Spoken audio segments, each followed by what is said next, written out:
শুকনো আমুদি মাছ বা আমুদি মাছের শুঁটকি বাজার থেকে কিনে ভালোভাবে কেটে সেটাকে একটু গরম জলে ধুয়ে নুন হলুদ দিয়ে সেদ্ধ করে আগের থেকে তুলে রাখা হয়েছে।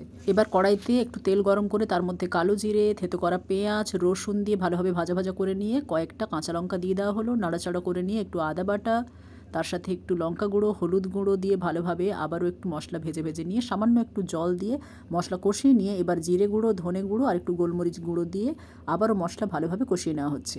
এরপর সরু সরু করে কোচানো ওলকপির ডাঁটা, মূলো আর আলু ভালোভাবে ধুয়ে দিয়ে দেওয়া হলো। মশলার সাথে ভালোভাবে মিশিয়ে নিয়ে এবার আগের থেকে যে সেদ্ধ করে মাছগুলো তুলে রেখেছিলাম সেই মাছটা দিয়ে দেওয়া হলো। তারপর স্বাদমতো নুন দিয়ে ভালোভাবে নাড়াচাড়া করে একটু উষ্ণ গরম জল ছড়িয়ে ঢাকা দিয়ে কিছুক্ষণ ভাপিয়ে নেওয়ার পর কিছু বেগুন আগে থেকে কেটে রেখেছিলাম সেই বেগুনগুলো দিয়ে দেওয়া হলো। ঢাকা দিয়ে 2-4 মিনিট ভাপিয়ে নেওয়ার পর একটু গরম মশলা যোগ করে আবারও ঢাকা দিয়ে 2 থেকে 3 মিনিট একদম হালকা আঁচে বসিয়ে রেখে তরকারিটা প্রায় শুকিয়ে ফেলবো। সব সবজি সেদ্ধ হয়ে গেলে তরকারি নামিয়ে নাও।